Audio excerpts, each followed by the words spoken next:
Hello, everybody. I think we're rolling now. We'll get started here. So, good afternoon. I am Rhett Hawkins, President of Contact and Industry Leader with CAMA. That's my CAMA title, not a self-proclamation here. I will be your host today. Welcome to the fourth year of CAMA's Next in Agri-Food webinar series. Today, we're talking about how to optimize our connection with consumers. This series is continuing as an example of living our evolved mandate of representing Canada's entire food system from farm to fork. Canada has embarked on a restructuring journey you've likely heard about to transition from a provincial chapter-based model to a unified national organization. We have established a single cohesive national board representing members from coast to coast. The national board structure will allow for provincial leadership and representation to ensure members are represented from across Canada. This strategic change is focused on strengthening the sustainability of CAMA, amplifying support for our members, and positioning the organization for long-term growth. While we move towards a national framework, CAMA will continue to host provincial events, offering the same local connections while delivering additional benefits through shared resources, broader knowledge exchange, and national collaboration. By being a CAMA member, you can reap all of these benefits. Our final webinar in our series will take place on April the 24th, where we'll discuss the Agri-Marketing Digital Benchmark Report with Eric Posma, founder of Measured Digital. We encourage you to check out our events on our blogs, events, and insights page on cama.org. And we also have some new events to announce. CAMA is taking its professional development series on the road. This hands-on, thought-provoking workshop is coming to Calgary, Regina, Elora, and Winnipeg this April and May. As we know, in agri-marketing, the pressure is always on to push harder, do more, and keep up with the ever-evolving industry. But what if the real key to success isn't doing more, but doing better? Join two of agri-marketing's top strategists, David Lazarenko and Dave Hardy, where you'll gain fresh, actionable strategies for building stronger, smarter brands, targeting the right audience, not just the biggest ones, maximizing budgets without increasing spend, creating high-impact user experiences, and finally, managing talent for peak efficiency. Also, please follow us on LinkedIn, see what's happening across the country in our industry. We'd like to thank our webinar series sponsors, Cabot and Top Crop Manager, excuse the dog. Their support not only supports our webinar series, but also CAMA as a whole in implementing and expanding our offerings to members. Well, you're going to have to deal with the dog there because I can't deal with them right now. But we'd also like to acknowledge and recognize industry partners who have joined the CAMA National Sustaining Partners Program for a third year in a row. These inaugural partners are committed to our ongoing focus of ensuring CAMA continues to be a dynamic, credible, and relevant organization for Canada's agri-food marketers and communicators. Our four committed partners are AdFarm, Bear, McCann, and Real Agriculture. Thank you to these companies for their ongoing support. And finally, a few housekeeping items. Your questions, you please type them in the Q&A box, and I will moderate questions after the presentations are over. So put those into the chat. The webinar will be recorded, and a link will be emailed to participants within 24 hours of today.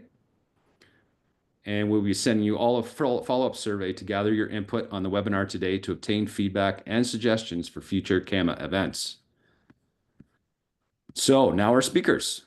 I'm proud to introduce our guest speakers today. Carolyn Shaw, a co-founder, president, and chief creative officer of Humanity. With over 2 decades of experience in the advertising industry, she has cultivated her expertise through collaborations with esteemed local and global brands at advertising and communication agencies in Canada. We're pleased to have her share her insights on connecting with the customer today. Ryan Hughes is a co-founder, chief strategy officer, and head of client success for Humanity. With almost 2 decades of actionable insight-driven thinking, Ryan has developed an innovative approach to behavior-led strategic planning that has seen him working for agencies, startups, political campaigns, global brands, and being the recipient of multiple national marketing awards. We are pleased to have them both here today to share insights on how to build brands that speak to the heart of the customer and not just their brain. Please welcome Carolyn and Ryan. Great. Thanks so much, Rhett. And good afternoon or good morning, everyone, I guess, depending on where you are. Afternoon where we are. So yes, as Rhett mentioned, Ryan and I are co-founders of a brand consultancy called Humanity. We launched almost 5 years ago. It was the summer of 2020. And we specialize in behavioral science-based strategy and creative. Or as we like to say, we use a deeper understanding of people to uncover how they think, not just what they think. And speaking to the heart of a brand's audience, not just their head. And a few of our clients within the agri-food space you can see here. So lots of dairy, actually, but also halal meat, specialty chicken, and some direct-to-consumer chef-inspired meals as well. Great. So we want to start off today's conversation with this premise that we genuinely believe wholeheartedly in, that Canadians have never been further away from where their food comes from. Most of the time, I know for my family as well, when we go to buy food, this is what it looks like. It's in a grocery store aisle. And I think the only time I get to spend on a farm is through my work and the exposure that I have with the clients that we keep at Humanity. And I think this is such an important fact for us to start our conversation with today. And I'm going to back it up with some data. First thing, StatsCan tells us that 80% of Canadians live in urban centers, and this number continues to grow year over year. When a study tells us that 70% of Canadians have never visited an operational commercial farm. And 91% of Canadians admitted that they know little or nothing about modern farming practices. So I hope you believe and come on this journey with me that our consumers have never been further away from where their food actually comes from today. The challenge with this, though, is that we all have a really deep connection to food. And it starts at a very young age for us. And it tends to start in a very social way. You know, we're connected to our mothers through food at infancy, and we grow through nutrition and family moments surrounding the table and food. All of these create really powerful emotions and connections with us to where our food comes from. But this is juxtaposed with the reality that we don't know as modern consumers in Canada truly where our food does come from. So we've got this really powerful emotional connection to food, but we know very little about how our food is made and where it actually comes from, and we've never really been exposed to the way our food is made. So this creates this dichotomy, this challenge for us that we really need to overcome as agri-food marketers, is how to talk to somebody about something that they have so much emotion about, but so little actual knowledge about. And this leads us to another key premise for today's conversation.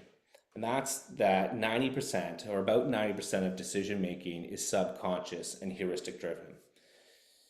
Sure, many of you have seen this stat before, is really popularized in Thinking Fast.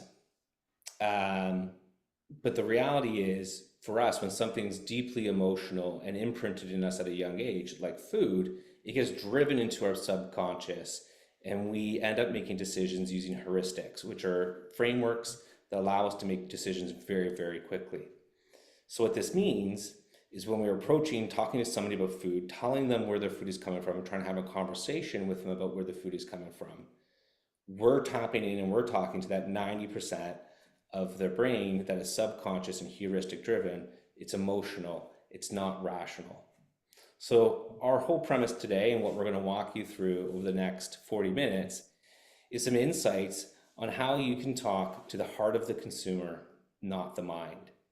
We're going to use some examples, real life examples of behavioral science and semiotics that will come to life with how you, in the agri-food space, can talk to the heart of your consumer, talk to that 90% of their brain, which is subconscious and heuristic driven, and not to the mind, and not trying to get caught in a rational discussion with them. So with that, I'm going to hand it back to Carolyn to walk through a little bit more. Great, thanks.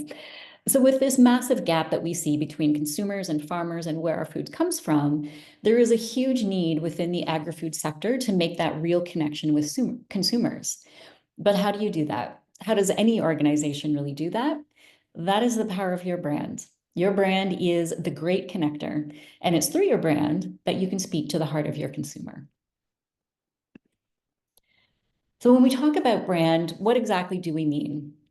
A brand's not a logo. A brand defines who you are and what you stand for. Your brand shapes perceptions, builds trust, and creates meaningful connections with your internal community, so your employees, your stakeholders, but also your external community. So that is your customers, your fans. To be part of a brand is really to be part of something bigger. It goes beyond your daily operations.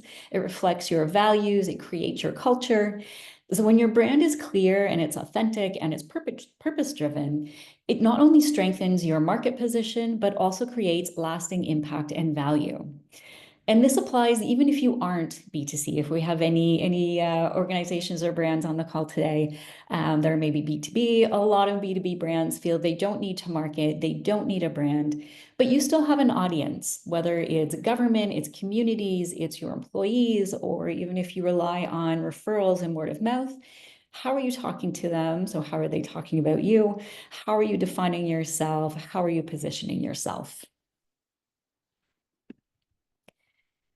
And so when you think of the word brand, what do you think of? Again, many people often think a logo when defining the word brand. The two words are used very much interchangeably. But what comes to mind right away when you see each of these iconic food and beverage brands and their logos?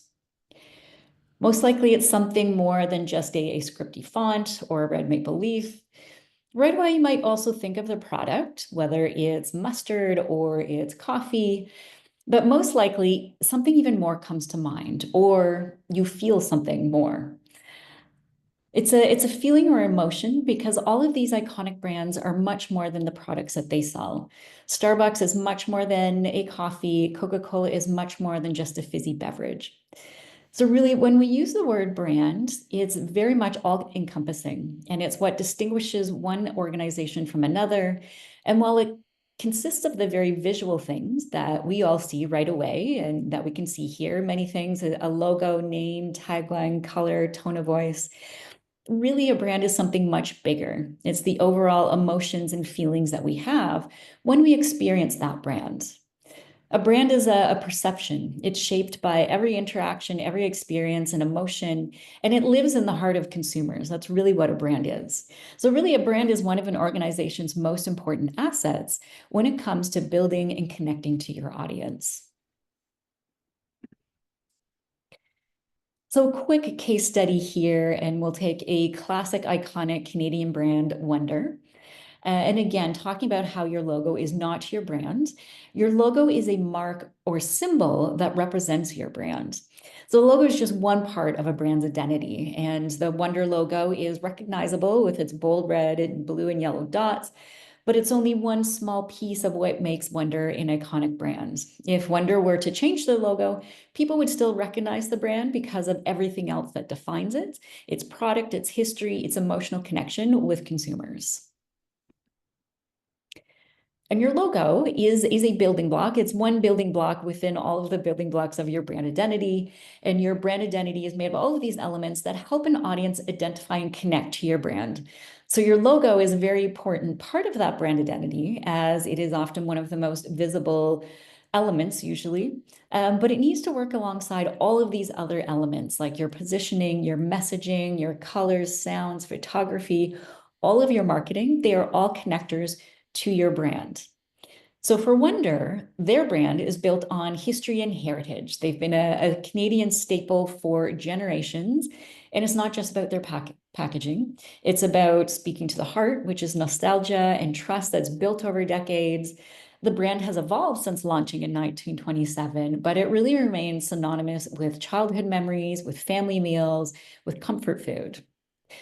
They also tap into sensory and emotional brand elements. So Wonder is instantly recognizable by its soft and fluffy texture, its classic taste. So these are sensory cues that are also part of their brand identity. And many Canadians associate wonder with maybe school lunches or grilled cheese sandwiches or family breakfasts or maybe it's barbecues, creating that emotional connection that goes beyond just the visual identity or the product itself. And then their brand positioning and their storytelling really helps to define their brand as well. So they don't just sell bread, they sell a sense of warmth, of nostalgia, of simplicity. And their marketing often focuses on themes of family, tradition, and joy, reinforcing what the overall brand stands for. And then the last point here is really their consistency across touch points, because consistency builds that brand recognition. Wonder's advertising, their product quality, even the way it's stacked on grocery shelves, all contribute to this strong brand presence and emotion that we feel when we see it. So even if you were to remove the logo from the packaging, everything else, the colors, the experience, the emotional associations would still make them unmistakably Wonder. So are we speaking to the head or the heart? So when we think about how brands connect with people, so we now know through that brand identity and through those elements how we can make those connections, but we look at it through two lenses. Are we talking to their head or are we talking to their heart? And talking to the head is very factual, it's very informative, it's rational, straightforward, it helps people understand what a product is. But logic alone only informs, it doesn't inspire. It doesn't give people anything beyond the product itself. Brands that speak only to the head, they may be understood, but they really risk not being remembered. Whereas when you're speaking to the heart, that is where true connection happens. Emotion drives action. It builds trust. It builds nostalgia. Nostalgia is a big one, and a sense of belonging. And for food and agriculture brands, especially, there is so much emotion to tap into. And as Ryan mentioned, food is more than sustenance. It's a connector. It's a shared experience. It's a universal human truth. So when brands speak to the heart, they have the power to bring people together and to create a lasting impact for both their consumer, but also for their brand. So with that background, that context, what we're going to do is we're going to have a conversation today about three ways you can talk to the heart of your consumer. The first is about sustainability. The second is about animal care. And the third is about sustainability and how the behavioral science tees us up to have a deeper, more meaningful conversation with your audience around these three buckets and how we can use the tools that behavioral science gives us to talk to the heart of the consumer, not to the mind. So let's dive in and talk about sustainability. Our starting point for a conversation of sustainability that goes to the heart of the consumer is this: the realization that many people have that our planet is on fire. And I think, we saw it very viscerally with LA just this past year with how close to home climate change is really hitting, and how people who lived in these communities that thought they were immune to it are no longer immune to it. And it's so close, it's a reality. Literally, our home is on fire. This is the starting point for any conversation about sustainability. See, sustainability is rooted in a behavioral science concept of eco-anxiety. About 80% of youth globally report having anxiety about impending climate doom or the changing of the climate. That number varies a little bit depending on the studies, but it goes up to upwards of about 80% of global youth will report having anxiousness around climate change. This is happening because they see two opposing forces that give them eco-anxiety. The first is they see climate change. They see our planet on fire. They see the real impact of climate change happening in and around them day to day. On the other side, they see big government, big corporations not moving fast enough or not moving at all. So you got these two opposing forces that really come together at a head and create this pressure that creates this eco-anxiety. It's a pressure cooker situation for youth and for consumers. And what they do to relieve that pressure is they take action. But a lot of the time, it's not big action. A lot of the time, it's small, shortcut changes in their day to day. People are still going to get on an airplane and go on vacation. People are still going to buy fast fashion. but it's small little shortcuts that they can take during their day that will give them a sense of relief and release of this pressure cooker of eco-anxiety that they take and they do these steps. We've ran some behavioral science experiments, implicit association tests with audiences across Canada to understand whether or not the concept of sustainability is a system 1 or a system 2 thinking process. System 1 is that 90% heuristic driven way that we make decisions, whereas system 2 is very logical, very fact-based, very analytical. All of our testing has told us that sustainability conversations and sustainability decisions are system 1. They are heuristic driven and they are made by the heart, not by the mind, which is why you have people boarding an airplane, making a big carbon footprint by bringing on that airplane a reusable water bottle with their own water. So how do we talk to an audience about sustainability when it's not analytical and factual driven? It's a simple reduce, reuse, recycle. Through our experiments and our work in understanding sustainability from a behavioral science, the mental framework is as simple as reduce, reuse, recycle. If you're going to have a conversation with an audience about sustainability, you want to be talking about one of these 3 pillars. You don't have to literally use the words reduce, reuse, or recycle, but you want to frame your conversation up against one of these 3. This has been so ingrained in children from such a young age that this is how we every day can make a positive impact on our planet, that this is the way that they make decisions as adults. I even know with my 8-year-old son growing up in Toronto, he talks about reduce, reuse, recycle all the time. It's the same message that I was taught, not going to say how many decades ago in elementary school. And this is really how people have created a heuristic around sustainability. So your messages should be simple, should be clear, should be anchored in one of these 3s. You're doing something to reduce your carbon footprint, you're reusing material, or you have a recycling program. That's how your message is going to break through and really resonate clearly with your audience.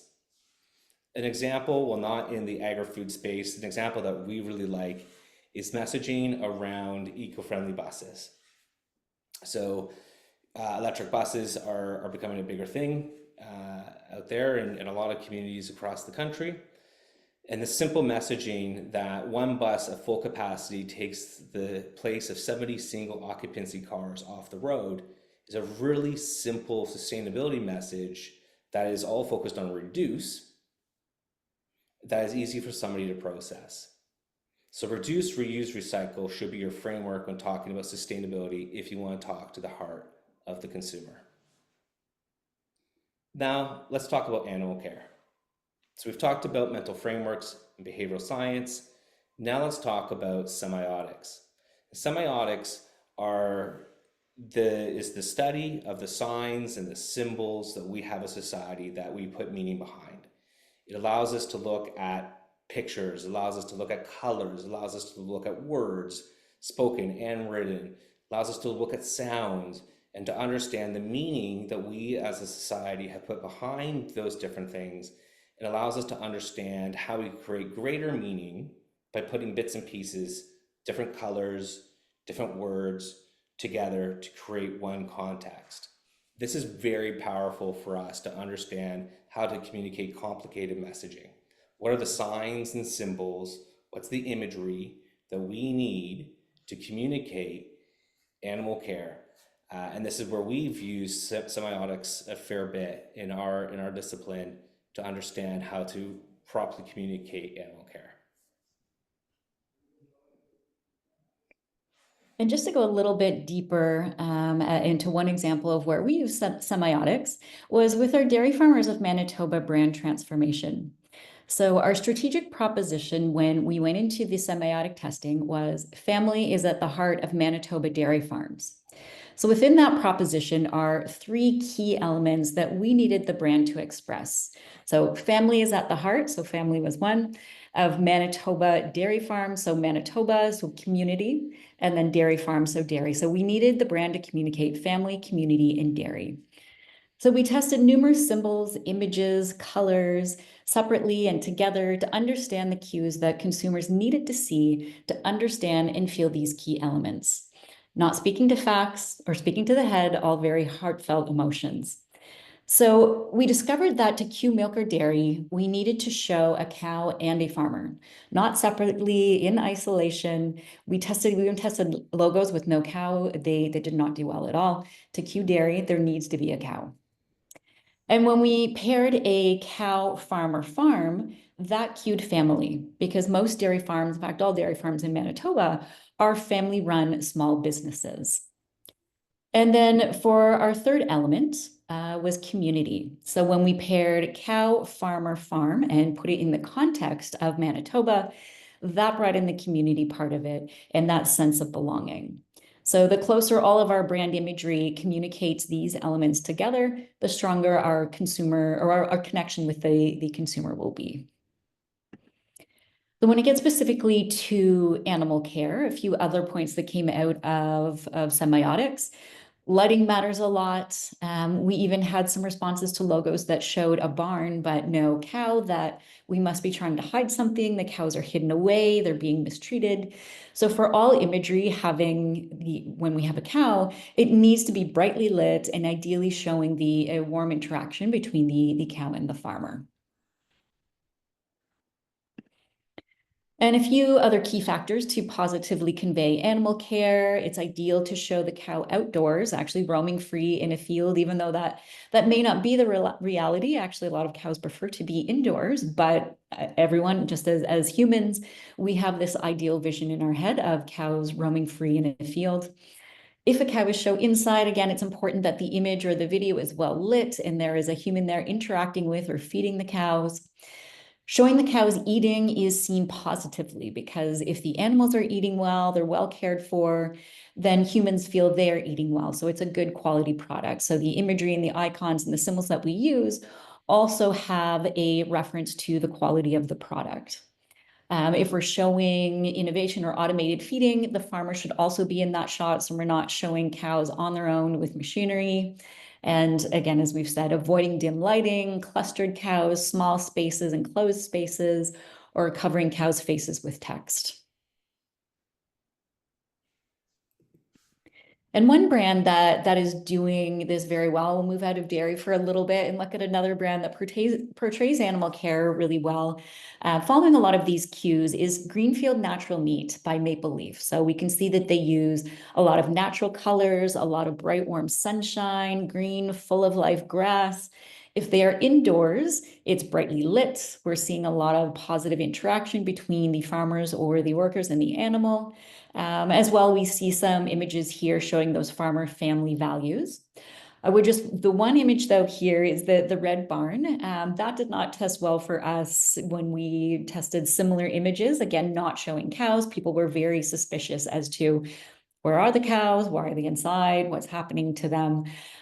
So we were surprised by how much and how deep the thought came from people when it came to animal care. Great. So our next topic we want to talk about, just very briefly, is innovation. We know innovation is at the heart of agri-food in Canada. We know without innovation, we wouldn't have the yield, we wouldn't be able to feed the cities that we do. But innovation needs to be handled with great delicacy. And it's really simple and quite straightforward. Innovation for the sake of innovation is a no-go for consumers when we think about the behavioral science context and the way that you're going to be talking to their heart.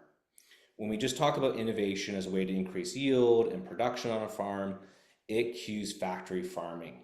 It cues the agri-food industrial complex. All these negative emotions come up. People don't want their food to be manufactured. They want it to be raised. They wanted it to be cultivated. So if you're going to talk about innovation on a farm or in an industry, you really want to associate it with two things. And it's the two things that we've spoken about previously. So if you're going to talk about innovation, talk about in the context of animal care or sustainability. So if you're going to be talking about innovation, part of the conversation you can have is how innovation in your industry is leading towards better care for your animals or for better care for the planet, knowing that not all industries have animals in the agri-food space. So here's a beautiful shot of a cow enjoying an automated brush. The dairy industry is incredibly innovative, highly automated. And anytime we talk about it, it's always about animal care, making sure that they're comfortable, taken care of, and are able to really control themselves from a day to day. Innovation is leading to great sustainability on farms, and that's another great way to frame innovation, is to talk about it and how it's helping us do better for the planet. But you can't talk about innovation for innovation's sake, because that's going to cue factory farming, and it's going to lead people down this road of an industrial complex, and people want their food to be far more simple and natural. And the second we talk about innovation and technology, it takes us away from the simplicity of the way we want to understand our food.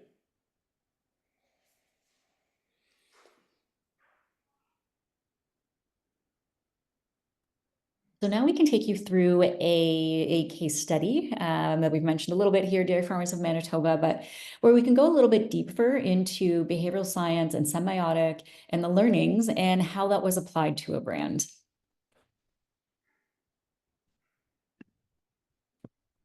So we'll start with Dairy Farmers of Manitoba, so all from a good place.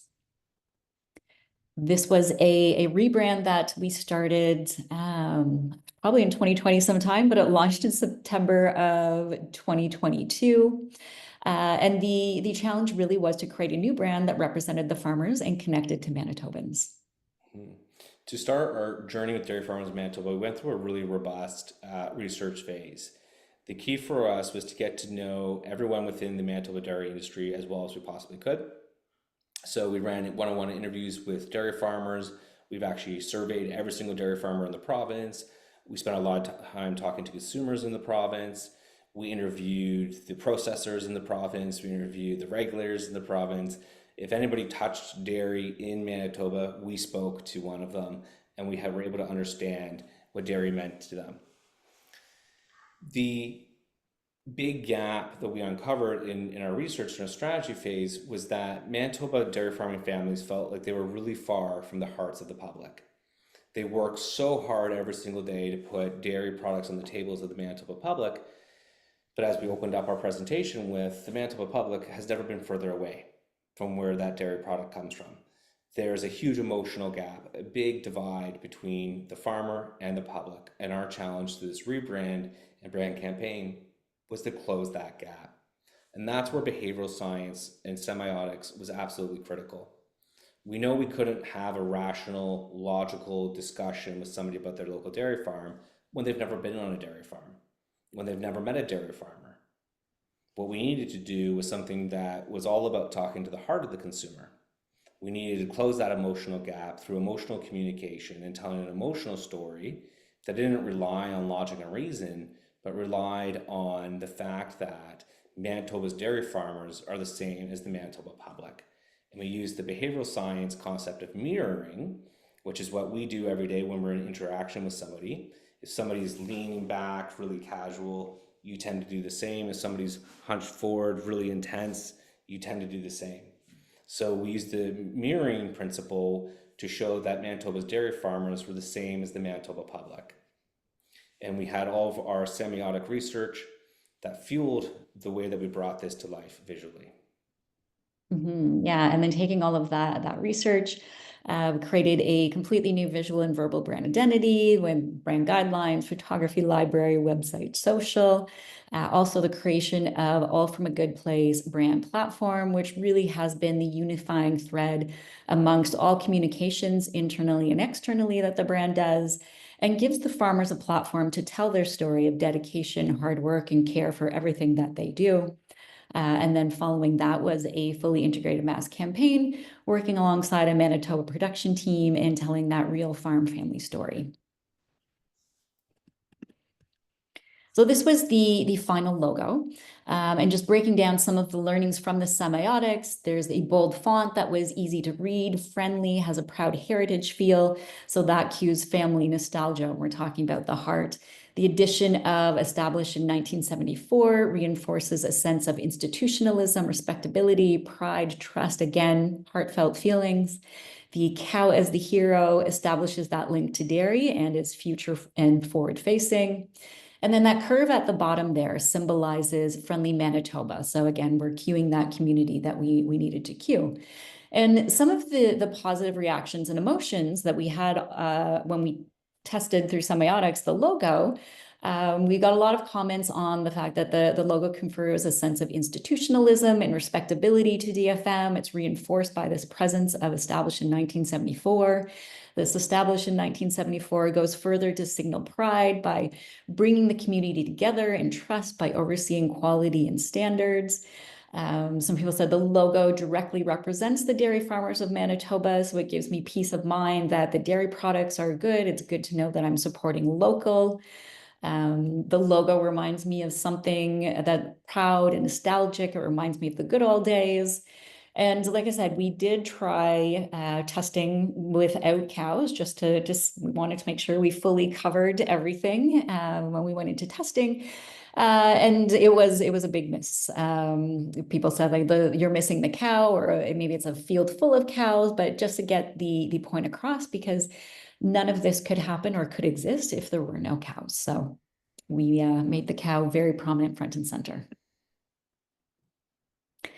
And this color palette was received most positively. So it very overtly references a beautiful Manitoba landscape with an obvious reference to the cows with the black and the white. And though not explicitly stated as such, the teal for what could be the sky is very similar to a glass bottle. And that did evoke a lot of visceral emotions for a lot of people. It signaled fresh, organic, refreshing, the purity of the milk. And some insights that we got from this color palette. People said it made them feel relaxed, peaceful, calm. The white represents milk. The cow represents dairy, which is black and white. The green farmland connects them both. I feel that this is a very natural upbringing for the cows. It shows, it looks organic. And so a lot of other people said the blue and the white look very refreshing. So a lot of meaning when it comes to colors that most of us don't even realize we're interpreting. And then a few examples of how these brand identity elements that all have so much thought and meaning and heartfelt emotions behind them came to life for the brand. So it was every piece of communication. It was using real, authentic photography, so real farmers, nothing is posed. The story is just unfolding, so it visually tells the honest story of the work, the dedication, and love our farm families put in every day to provide for all Manitobans. And all of this played out in their social feeds, on their website, telling their story of on the farm, at the table, and in the community. And then beyond the launch campaign, now that we're a little over 2 years in, we have been able to use this platform to continue the storytelling under the platform of All From a Good Place. We're really focusing on their three key pillars we talked about, which is sustainability, animal care, and innovation, using the learning and insights from the research. So we're able to tell the stories of what farmers are already doing through these lenses, but making sure that it really hits those key points that we found out through our research. So people are actually positively taking away these actions of the farmers. And just to wrap it up, it's been tremendously successful for dairy farmers of Manitoba. Some numbers here: 79% of Manitobans say that the campaign had positively impacted their perception of dairy farmers.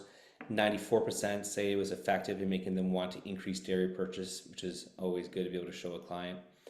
But more importantly, by leveraging behavioral science and talking to the heart of the consumer, not presenting a logical, rational argument, we presented a semiotic based, a behavioral science based argument. We were able to really impact, and some of the key messaging there that you can see on the right I can't see the stats. Zoom is covering it, so I'm not going to try to read them off. I don't know, Carolyn, if you could see them and maybe highlight one or two of them. Yeah, so your top two there, care about welfare of the cows was at 71%. Have a family heritage was 63%. And you can see the top three messages: animal care, family heritage, and environmentally conscious.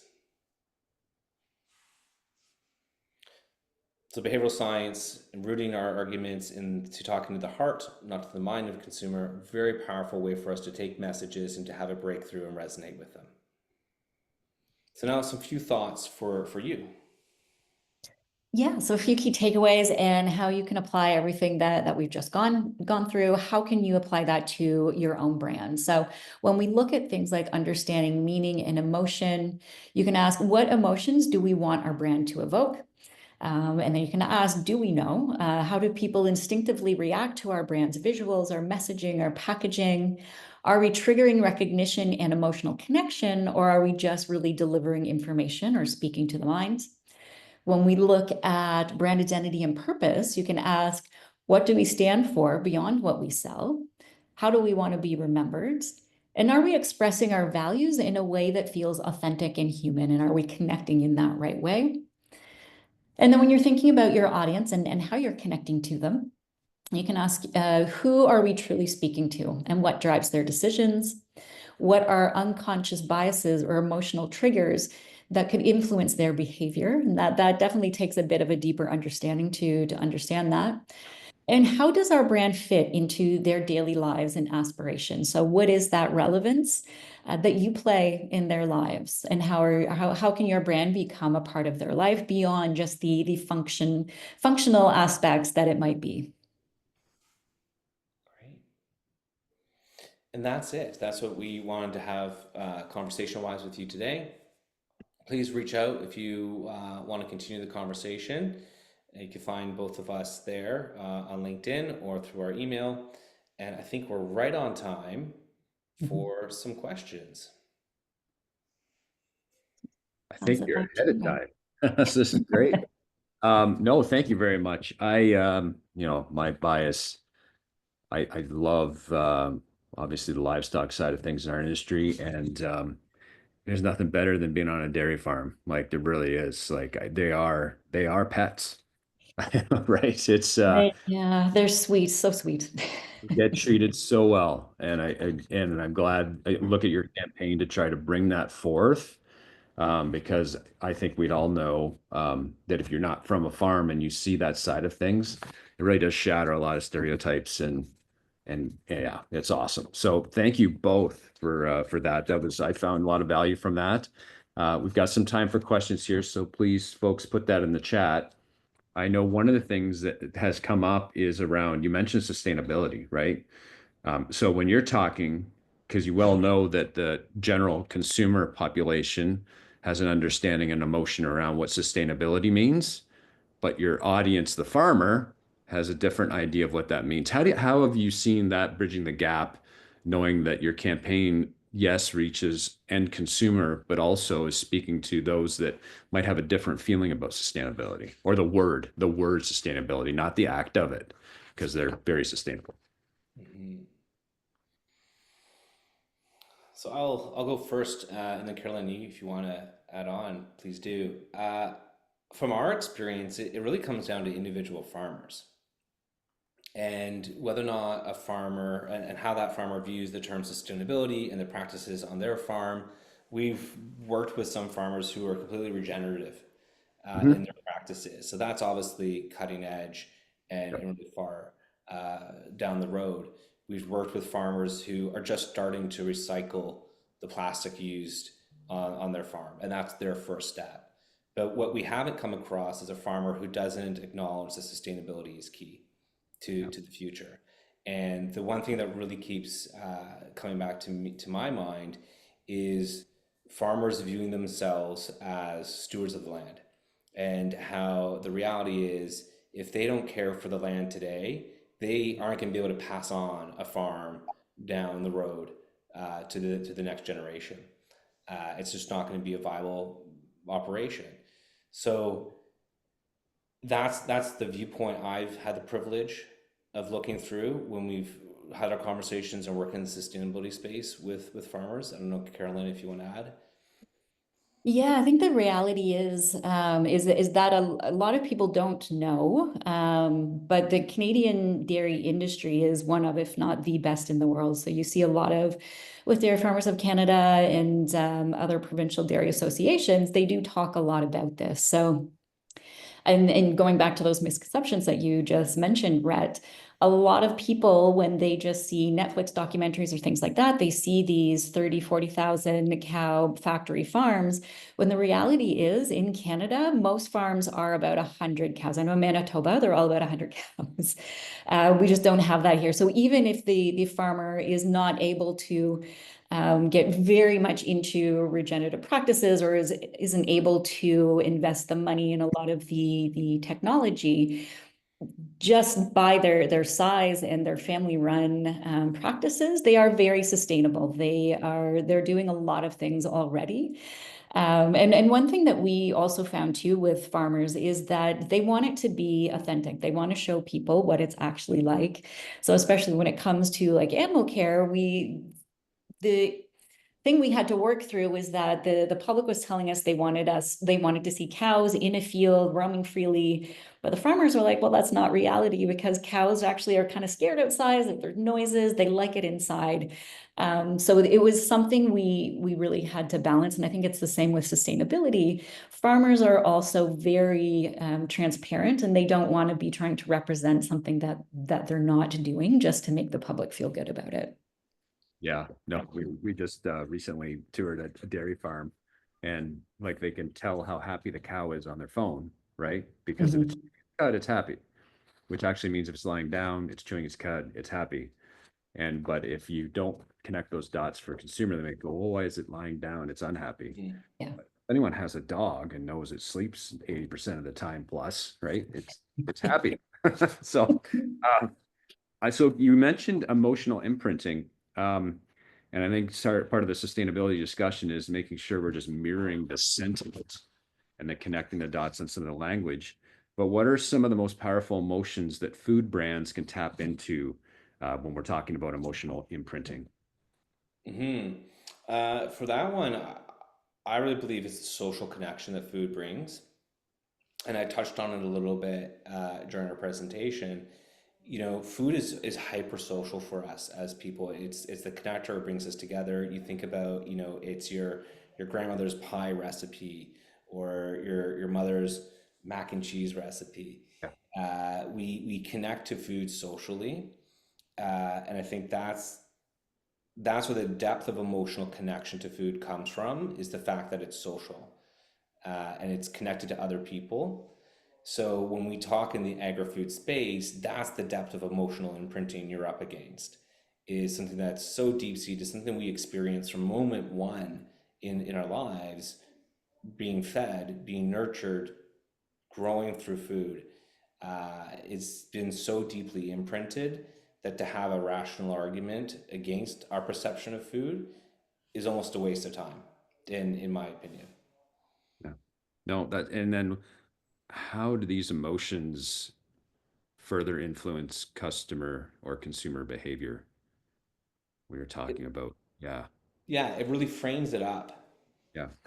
right? So we'll have our heuristics around food that frames up all of our decision making. So you have to understand those. So we've understood the heuristics of dairy through our work. It's about understanding the similar heuristics of different categories and how you can bring to life messaging that matches that deep-seated emotional imprinting and what the category means. Okay. Okay. Um, Lessons from other industries. So we've talked a lot about agriculture. Are there any examples, good or bad, outside of food and agriculture? And you did mention a few at the start as far as like fashion and kind of tapping into kind of similar types of strategy and how it might apply to our industry. But any good or bad examples of food brands could learn when it comes to emotional branding from outside of what we do day to day? Mhm. Yeah, one really good one of the past few years was Kruger. I don't know if everyone saw that campaign, but traditionally and still all paper products, so like toilet paper, paper towels, very functional. They show people wiping up spills. They try to show how soft something is. But a couple years ago, Kruger came out with a campaign that was extremely human, and they didn't even fully show the product or talk about the product, but it was just it's a manifesto of images of people just daily lives and messes and things that happen and just the messiness of being human. And that was such a huge shift because that had never been done in that category before. It had always been very functional, talking to the mind. And this completely flipped it and talked to the heart and made that emotional connection because everyone could relate to the situations that were happening in the advertising. So that was a really great one. Outside of the ag industry. I don't know, because you did mention, Rhett, some of the fast fashion. I don't know, Ryan, if there was any particular ones that you have come across in terms of that. I think the one example I like to use of fast fashion is H&M's Rewear program. So when you think about sustainability, this is a company that allows you to drop off used clothing at their stores and get credit for it. And it doesn't have to be an H&M product. It could be any clothing brand. So this is a organization that's really mirroring the intensity that their audience feels about climate change. And they're saying, look, we see it, we feel it, we're willing to make a change and to make an impact about it. So I think they've done an excellent job in the sustainability space because it's a notoriously bad and unsustainable industry. Yeah. Did you do anything like even in our space, there's such an toys, right? And I look at like some of the car manufacturers that have come up with this like emotional reaction with this truck or something like that, and how that could be relevant in the tractors, even in the truck, that's still relevant. Any of those types of things would be neat. Yeah. Mhm. So looking ahead here, what we'll do, if anyone's got any more questions, please send them in the chat here. So this might be the last question, and it may not. We'll see what comes in. But as consumer expectations evolve, what do you see as the future of emotionally driven food and agricultural branding? There's a deep one. Yeah. I think the quick answer, and maybe this is a cop out now, is local. Mm-hmm. I Yep. think we're seeing such a rise in nationalism and such a focus on local made, local grown, that I think if you're in the ag industry in Canada and you're not talking about it, you're missing out on a huge opportunity. And I think that goes across the board to all aspects of ag. And something with our clients in the ag space that we're having tons of active conversations with right now because it's your chance to be part of a really socially relevant conversation.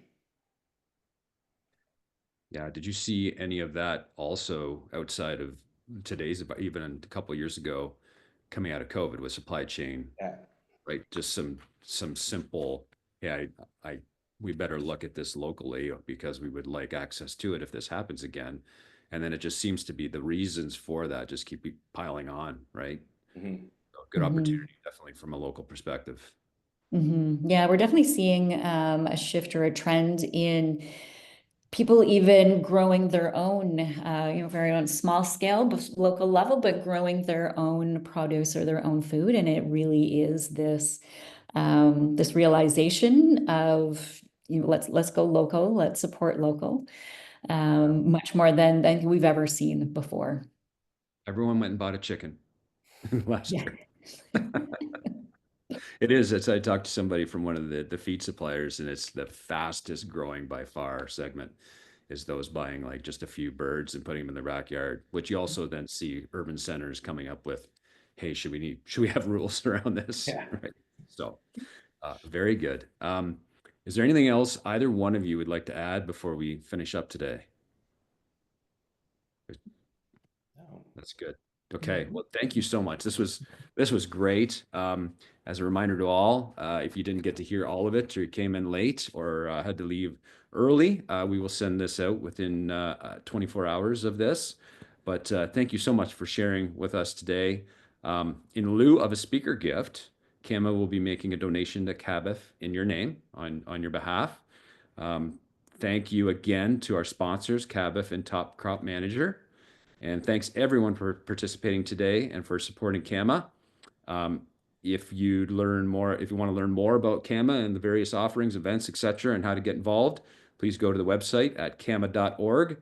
And thank you for your support and our speakers today for a great talk. It was awesome. Thank you. Thank you. Thanks so much, everyone.